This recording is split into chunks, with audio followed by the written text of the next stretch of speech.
Hi, my name is Stephen Ward, and I am an assistant professor of political science and international relations at Chosun University here in Gwangju, South Korea. And several weeks ago, I developed a lecture titled Understanding the Politics of Electronic Privacy. I delivered this lecture at the Gwangju International Center during a GIC talk. So, what I'm going to do is present to you some of the problems, some of the solutions that people can do on the individual level. So, it's kind of some action items that you can do yourself to protect yourself in this world. And we'll talk about what our countries are doing on our behalfs and so on. And so, without further ado, let's begin with privacy politics. That's the short version of the name that I eventually came up with. So, I'm really going to focus on two areas: problems and solutions. Problems, we're going to talk about hackers, fascist governments, zombies. This really means like botnet kind of computer networks, and then the issue of cyber war. In terms of solutions, we're going to look at what you can do, right? Some really concrete things that you can do to protect yourself. And then we'll look at what our governments are doing, okay, on our behalf. Well, getting started with the problems, and like I said, we're going to start off with hackers. And I would also lump cyberbullying in here with hackers, right? This issue of cyberbullying, because a lot of the tools that we think of as being, oh, I've been hacked, my Facebook's been hacked, and something stuff like that. There's actually very little technical skill related to that. Okay? So, for example, our first uh, slide here, our first image here, you can see a girl, a young girl, being viewed on her own webcam, and she's completely unaware. So the little dot next to the webcam that lets you know that your camera is on and somebody is watching you has been disabled on this woman's computer, and she's being viewed on the webcam. And as you can imagine, that's pretty troubling, right? And this is actually a software program that is being run by somebody. And like I said, it doesn't necessarily take a whole lot of technical skill for somebody to set this up. But you can see down the left-hand side all the different countries. See all these flags where the person looking at this, person running this computer program has tricked somebody into installing some kind of software package that allows them to control their webcam. You can see on the left side it says victims and has all the flags of all these different countries. Okay? Now, again, this doesn't necessarily take a high level technical knowledge. And there are these underground websites around on the dark net and things where people trade, swap images that they find for whatever reason. They could be funny or, uh, you know, um, perverted reasons or whatever else. But this stuff does exist, right? So this is one thing. Okay? This is just one aspect of what they do. Okay? Fascists, right? Getting into the issue of governments, what governments are doing, right? And there's a famous case I'm going to point to with this Egyptian activist that was a pro-democracy blogger and was breaking the law in Egypt by with his activities, pressuring the government towards democracy, right? And what we know though is that the government was actually using a type of spyware to look at his computer and find people doing these kinds of activities. Right? So activists in these oppressive governments, these countries with oppressive governments, have a really important or should be very concerned about their electronic privacy. If you're doing any kind of blogging or whistleblowing or anything like that, privacy, your online privacy is something you should really try hard to protect. Journalists as well, right?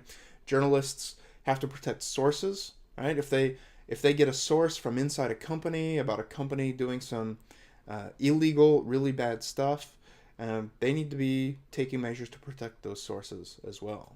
Right? And then we have zombies. Right? I like the term zombie because it's very visual, and But what it really refers to is this thing called a botnet. Right? And Wired here has a great definition of botnet. It's a network of computers infected with the same malware, which allows somebody to remotely control the computers and turn them into a zombie army without their knowledge. Right? Botnets can be used to conduct attacks against other systems. So like a DDoS attack, a DDoS attack, can be conducted by a botnet. It can also be used and is commonly used for sending spam email. Right?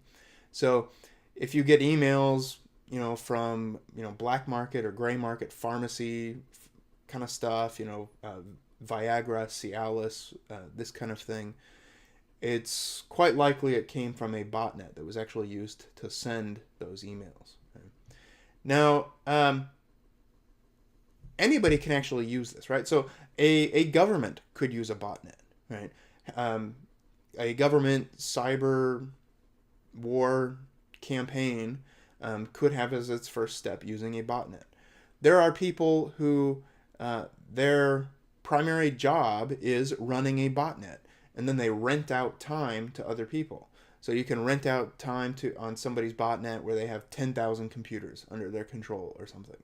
And you can say, okay, I really want to take down this website.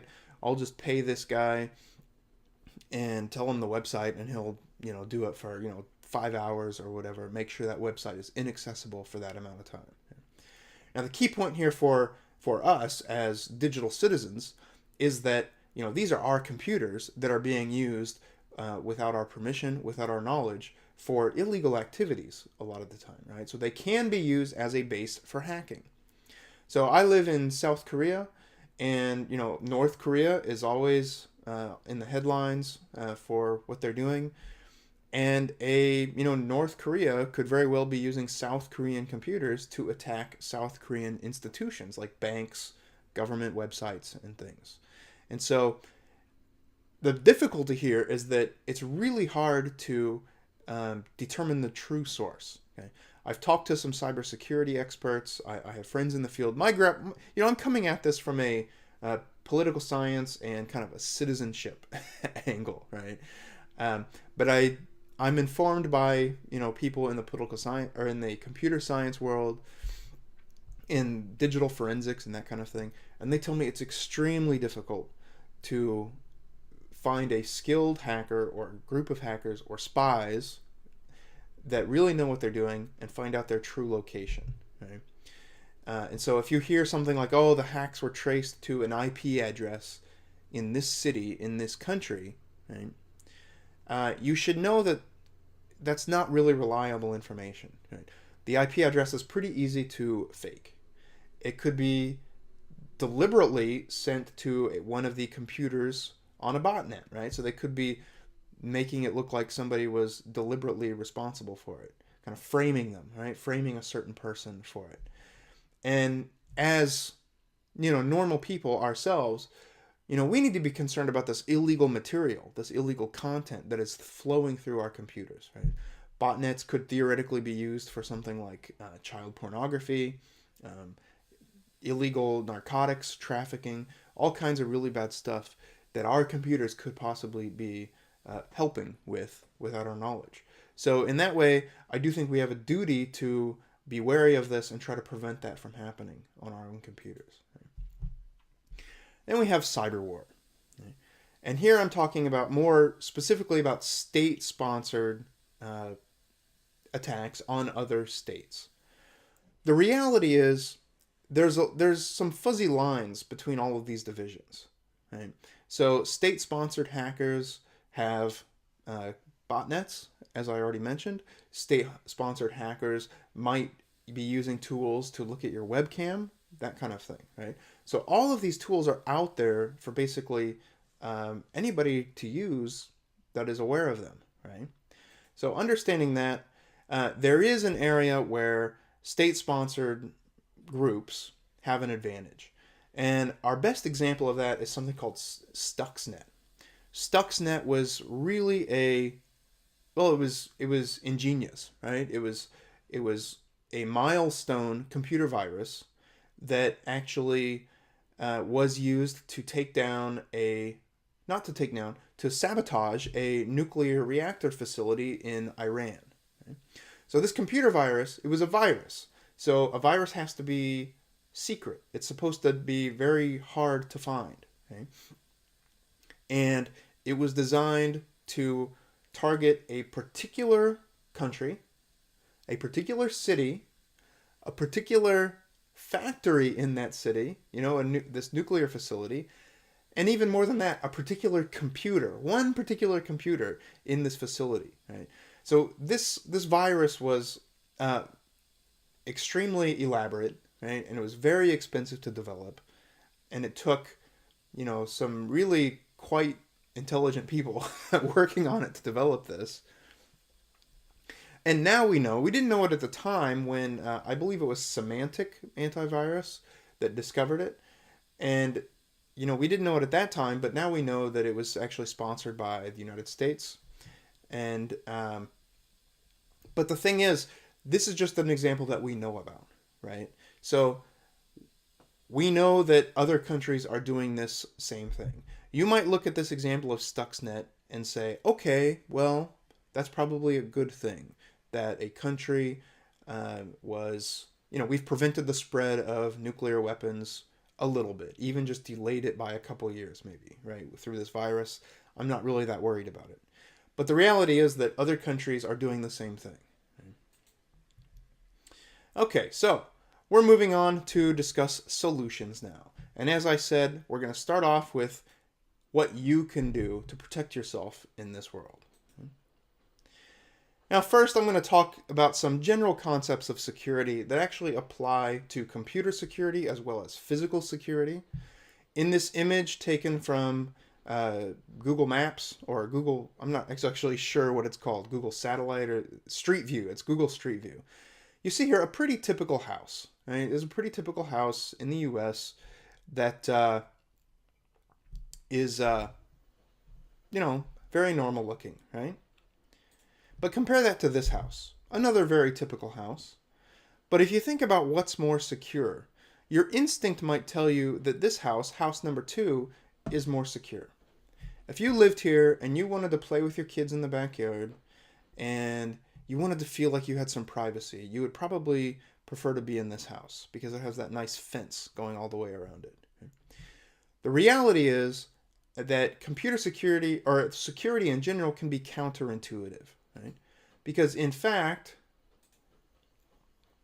this house actually it will be more safe in the long run, with the possible exception of that big tree right there in the front yard. Right? And the issue is visibility. Right? So the same thing that makes you feel safe actually makes you more insecure. Now, there are some similar analogies we can draw. So, for example, if you're walking to your car late at night in a parking garage, you might feel safer if you pick up your phone and you start talking on your phone to somebody. You call your friend and you're talking on your phone. Right? That might make you feel safer. But the reality is you're distracted. Right? You're not safer. Right? So that's that first concept is, security is counterintuitive. Although, as a disclaimer, there's no such thing as 100% security. Right? So you have to understand that. Security in the internet world, just like in the real world, it's about trade-offs. The only way that you're never going to get mugged is if you never leave your house, right? But that's not totally secure because you might get robbed, right? So same kind of concepts apply. Second concept has to do with the enormously complex digital lives we're starting to lead. Right? And if you think about a computer and how if you're doing something like Facebook or Twitter, right? You're using an operating system which has a program running on it, which is connecting to the internet, which is a whole other set of programs. And we're seeing our software programs are stacked on top of each other. So you have an operating system running a platform, running a program or 2 programs or 3 programs on top of that, connecting to the internet, where traffic is coming back and forth, right? It's enormously complex. And those interfaces are typically the weak points in terms of security, right? That being said, security is actually pretty good. Computers, and computer encryption is really good, and software engineers are getting really good at protecting those places where the programs interact and overlap with each other. Right? But that leads us to a question. Right? So, well, here's the concept: complexity equals fragility. Right? That's true. But the most fragile point in all of this system is what? What is the weakest part of any computer system? Can you think about that? So the problem, as I said, the weaker parts tend to be, as I said, the weaker parts are where the two sections overlap, right? Well, the greatest part in the greatest weakness in that overlap is actually the user, right? You, right? You and I are actually, in most cases, the weak part in the system. In most hacks, right? The really popular hacks that you hear about, it's the user that was ultimately hacked. Mark Zuckerberg actually did the world a favor with this picture. He didn't think much about it. He was just celebrating his 500 million likes on Instagram. Right? But right away when he sent this out, people noticed a couple things about his computer. Right? Or here and here. Number one, he had a piece of tape over the webcam. The second one, he had another piece of tape over the microphone. Right? Very low tech, right? Very low tech. But if you remember the woman in the previous picture, I skipped forward a little too fast, right? Where she was being viewed without her knowledge, right? That little piece of tape, would have been a lot of security for her. Right? Self-defense number 2, in terms of social engineering. Be skeptical. You get a weird email, something feels just a little bit off. If the website address points to a site you don't know, you can hover your mouse over the link and it'll show you in the bottom of your browser what the website address is. And if it looks weird or it's really long or has a strange ending of the domain, don't click it. Just don't. So being suspicious is really important. A couple years back, you probably remember this big hack that happened of some celebrities' private images from their iPhones. Right? And they were leaked, put out onto the internet. But this actually wasn't even really a technical hack, right? The person that did it essentially pretended to be an employee of Apple and Google and sent them messages saying, oh, there's a problem with your account. You need to go to this link and, log in. And that gave this person the password, right? Sent them to the fake website. He grabbed their passwords, and then he was able to go through all their images, all their iCloud information, find the stuff that he thought was interesting, right? And so you have a case where it was the users that was hacked. It was that interface between the user and the technology where there was really a problem, right? So again, be suspicious, right? Be skeptical of any contact you get through email or even on the phone, right? They might even call you on the phone and so on. Okay? Finally, third self-defense tip, think about passphrases rather than passwords. What do I mean by passphrases? Well, first let's look at a password. We have been taught to look at this and think, okay, wow, that's a really secure password. You have a special character in there. You have a mixture of cases. You have some numbers thrown in, right? And it's really difficult to remember, right? You might remember troubadour, the word troubadour, but remembering exactly which letters are switched out for numbers and which ones are capitals, that's the difficult part, right? But it's actually possible to make a much easier to remember password, a very human-friendly password that's very difficult for computers to guess, right? All you need is some dice, right? You probably even have some of these around your house somewhere. You just need some dice. And then you need something called a dice-ware phrase list, or word list, sorry. Okay. So what you do, you roll the dice, and you would take, say, if it comes up, you need 5 dice, and it would say, 1, 2, 3, 2, 3, and you go on the dice-ware word list, and you say, okay, 12323 ante, ANTE. That's the first word of my password.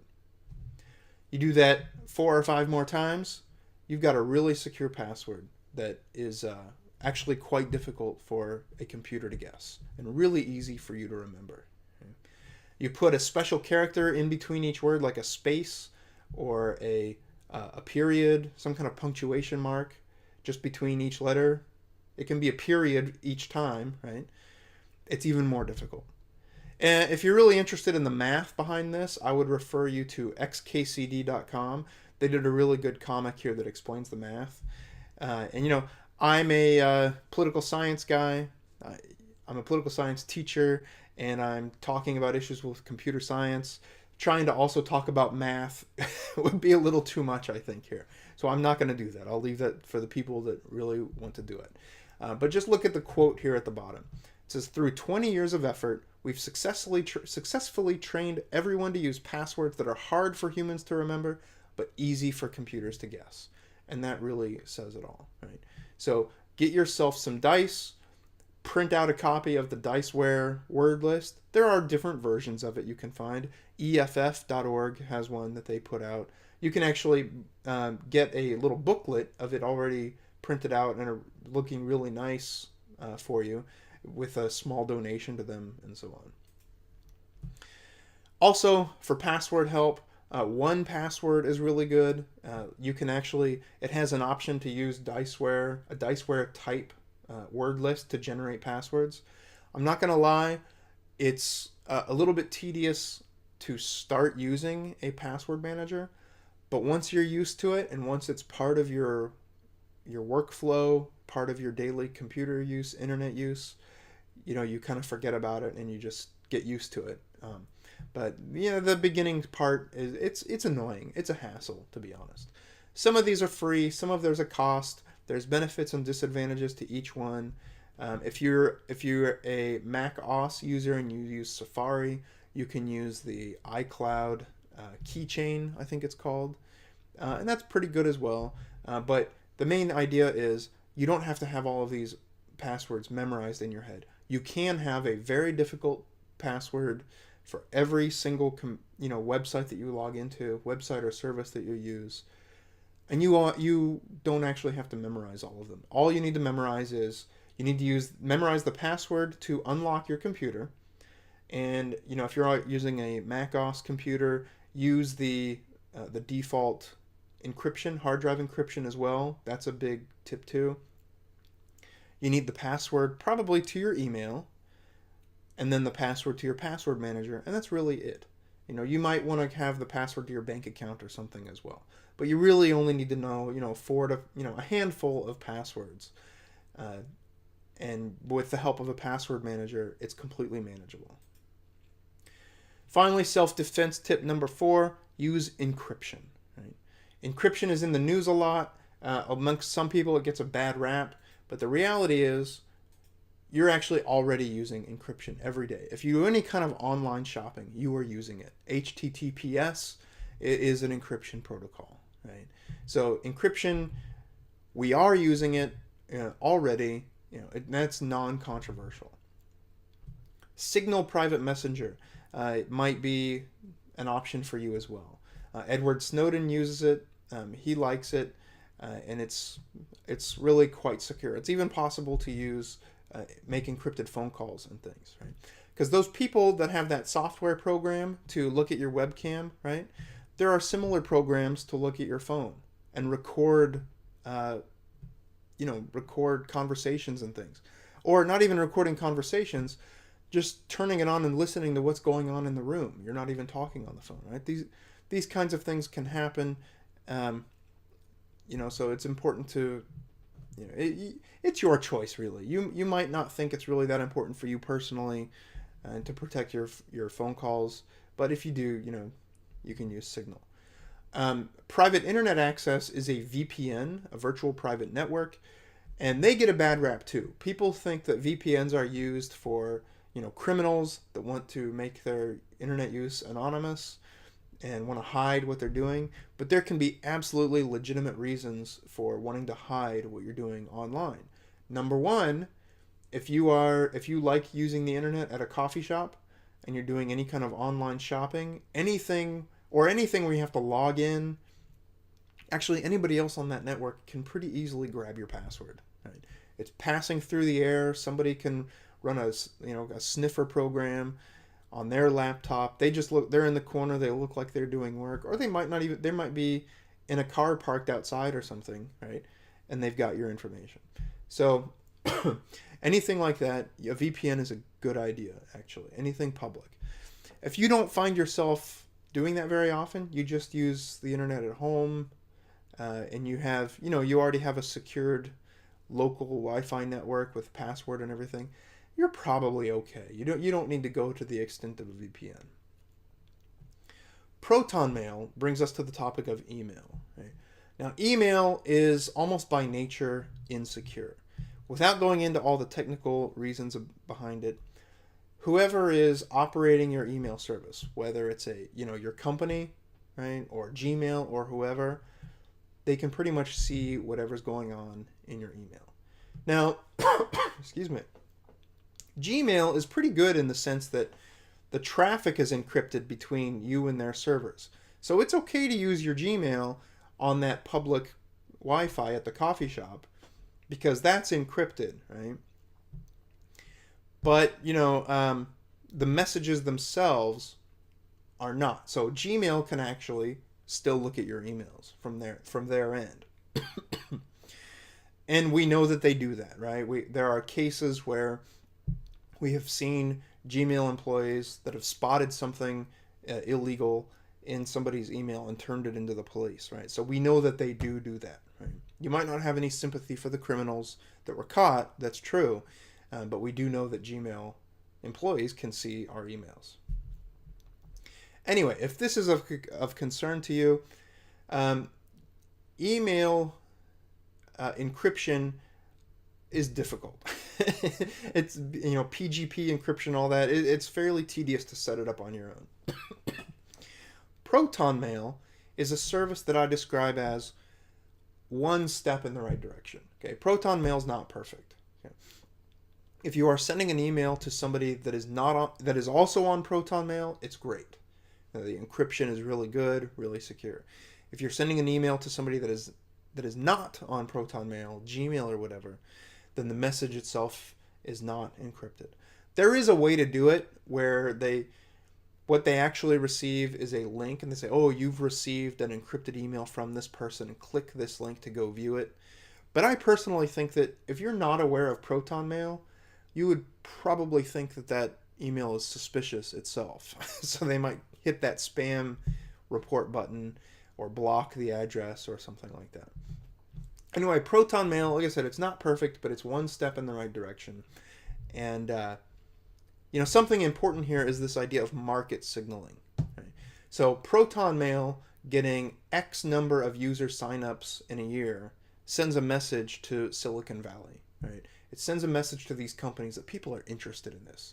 Right? New signups for Signal. Right? People are watching this to see what the customers want. Right? So as these companies see that we're interested in these, they're going to work on better and better solutions. Right? So if you're concerned about these issues, I urge you to, check them out, experiment with them. You might not integrate them into your daily life. I know it's really not easy to change your email service altogether. But do check them out, sign up for the service just to, support them and, send that signal out to other developers that, we are concerned about this as consumers, as citizens, and we want to see improvements in these programs. Okay, so our shopping list to protect privacy. 5 dice, Post-it notes or stickers for your webcam, a password manager, Signal, and Proton Mail. Grand total of less than $5, right? In fact, might not even be that if you have, dice and stickers laying around the house, right? Very easy to do. It would be more if you get a VPN, private internet access is I think it's like $30 or $40 per year. But anyway, relatively cheap, doable, right? Completely doable to do this.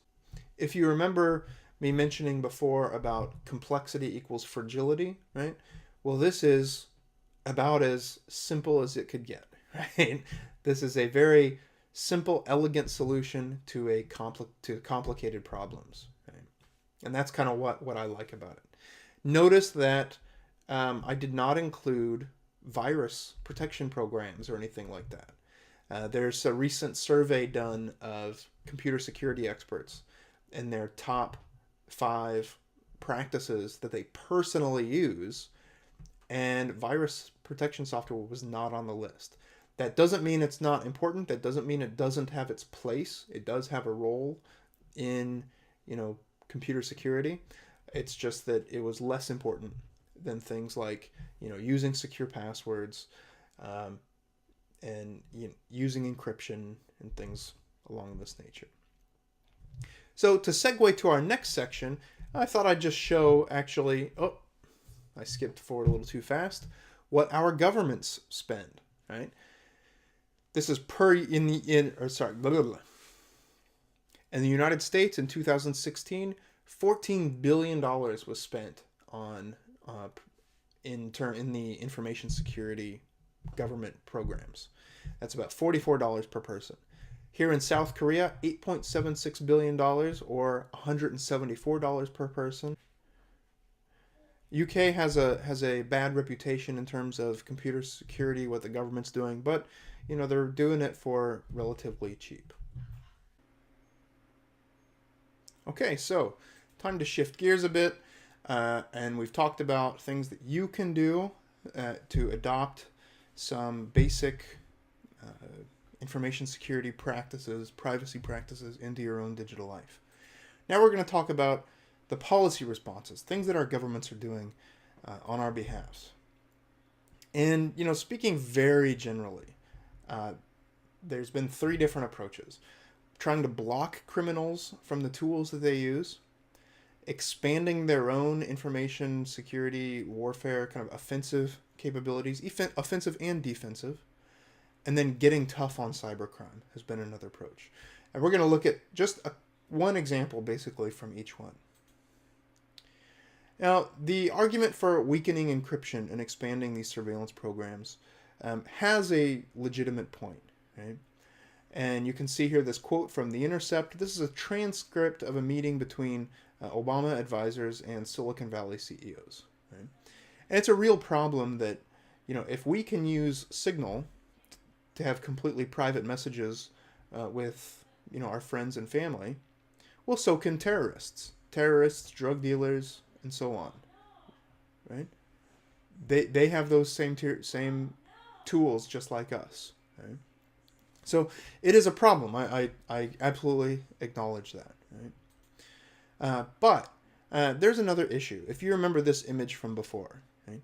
Because this program is a program that hackers use, and on certain websites you can find it and things like that. But actually, the interface is not so different from what our governments have, and these government employees have a very similar view. And we know, because of some revelations from Edward Snowden and some other whistleblowers, that they in fact use this access, use this privilege for some personal reasons, spying on their ex-wives, things like that, right? We know that they've traded images of, some images of naked women back and forth between themselves, and so on. So there's a question of oversight. There's a question of oversight and accountability with these programs that is kind of open, kind of an open question. We're still not sure. I mean, I'm personally not convinced that, we have the oversight we need. Now, these are, secret programs that we're talking about. So it's possible that it's there and we just don't know. We don't know exactly how they all operate. That's true as well. That's true as well. Right? So it's a bit of it's a hard area because we don't have all the information about it. We have a lot, but we still have kind of incomplete information about what's really going on. Yeah, here you see, again, British agents here. We see British agents spied on Yahoo users' intimate webcam images from the Snowden files. And we know that they were not suspected of any wrongdoing. Innocent people, basically. Also, the case of this Egyptian activist, the pro-democracy activist. Right? Well, there's a big piece of information I left out when I talked about his case. And the reason we know how and why the Egyptian government found him was because some independent security experts were able to examine his system, and they found evidence of a malware developed by a private contractor called Hacking Team. Right? Hacking Team it's a contractor, right? And they sell these, as you can see here, remote control systems to governments and corporations all over the world. And they say it's for legitimate purposes, for finding, spies and things like that, terrorists and whatnot. But it seems like because that they're not being totally honest in that. And how do we know that? Well, because Hacking Team was hacked. Right? Someone actually hacked Hacking Team and discovered a lot more about their capabilities. Covert collection of emails, text messages, phone call history, and so on. Recording audio from phone calls, activating the phone or computer cameras. So either the camera on your phone or your computer, they can activate it secretly without you knowing about it. Hijacking GPS systems and so on. Right? And the company or the countries where we suspect are the clients of Hacking Team are as you see here. Right? So, a country like South Korea or Italy, we might think is fairly trustworthy, fairly democratic. But then you have cases, Egypt, for example, where our pro-democracy activist was caught. Saudi Arabia, Oman, some really questionable places where we think that they're doing business. That really raises questions about if a country like South Korea, which is one of the top economies in the world, is doing business with a company like Hacking Team. It's essentially supporting that business model, right? It's supporting what they're doing. So, them buying these programs from Hacking Team, helps them stay in business, because I'm sure they're not getting that much money from a country like Ethiopia or something like that, right? And so that it's in a way the countries that we as well, I'm an American, so I'll say the United States. I might trust the United States to be doing business for keeping me safe, protecting me from terrorism and things like that. But it's also supporting this whole economy of kind of black hat computer hackers that we don't really know are on the same page in terms of trying to protect people from terrorism and things like that. Stuxnet is another example, right? Stuxnet, the problem is they sent that virus out, right? They spent all these millions of dollars to develop Stuxnet. They sent it out onto the internet. Well, then it's out there, right? It's just out there. That means anybody can copy it, right? They can copy and paste bits and pieces of it. They can take what they like. They can change it. They can modify it. And they can send it back out onto the net again for very cheap, right? So the country that spent all the money to develop this program is actually helping the country or terrorists or whatever organization wants to use that for their purpose as well. Right? So, the problem with investing and developing your offensive capabilities is you are actually energizing the enemy as well. You're giving them something to benchmark and to copy and to run with in that regard. Finally, in terms of getting tough on computer crime, there's a really sad case of Aaron Swartz. In this picture, he was very young, because he was, I think, 13 or 14 years old when this picture was taken, and he was working with Harvard University professor Lawrence Lessig here. Basically, Aaron Swartz was a genius, right? He has this brilliant mind involved with the development of many of the technologies that the internet still runs on today. And he got caught up in a court case where he was accused of computer hacking. Okay? Yeah, if you're interested in it, there's a documentary called The Internet's Own Boy that you can check out that goes into some of the details of his case. He did, the actions that he was accused of. He did do, right. He did go and he was downloading these academic articles. The questions are, how illegal was it really, this thing that he was doing? Some people say it was the equivalent of jaywalking. Some people say it wasn't illegal at all because he was following MIT's open access policy. MIT had a policy. Anybody could come onto the campus, use their subscriptions to look at whatever academic journals they want, and so on. Anyway, at the end of the day, the point is the prosecutor in Boston, whose sole job was prosecuting computer crimes, saw this as a case and said, I'm going to make an example out of this guy, and was threatening him basically with, decades in prison. And unfortunately, Aaron Swartz chose to commit suicide rather than face this case that was being thrown at him. And, the thing is, if you're a prosecutor, your job is prosecuting computer crimes in Boston, you're not going to really have many opportunities to get the Russian mafia that's selling Viagra pills via spam email sent through botnets. You're not going to get those guys ever. You're not ever going to get, a terrorist in Tehran or something, or wherever, that's, routing wire transfers, right? It's just not going to happen. But you got this case that lands in your lap, and you think, this is my chance to, make an example out of somebody, right? Because it's a tough job. It's a tough job for somebody with a local jurisdiction rather than, the FBI or something, to do anything about these really bad, nasty people that are operating internationally. And so when they do get a chance, they do get a case that falls in their lap in their local jurisdiction, he jumped on it. Okay?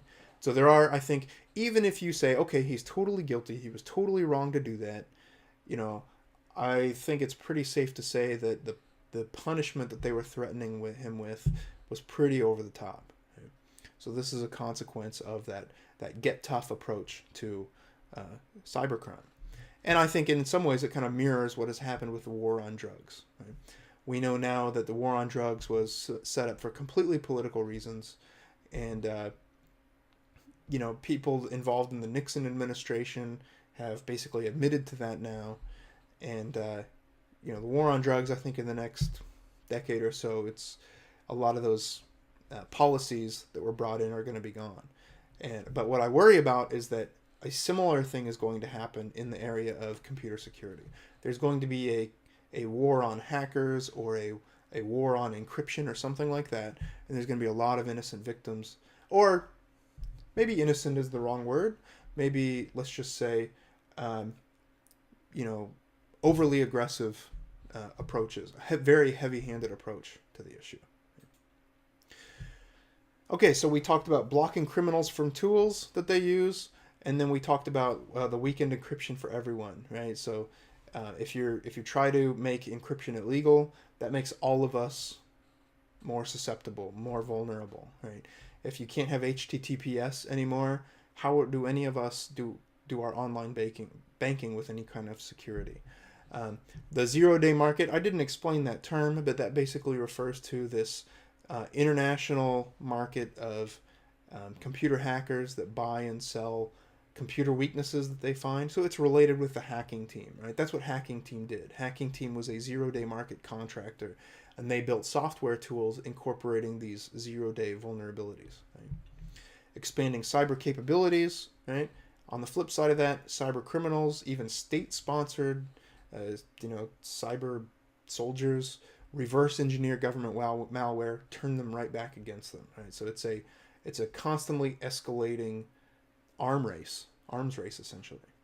And then getting tough on cybercrime, You see scapegoating of relatively innocent. That's how I should have phrased it. Relatively innocent.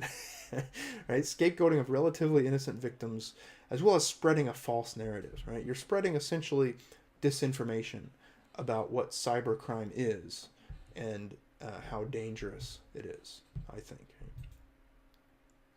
So we've covered, the two areas that I promised: the problems, the solutions.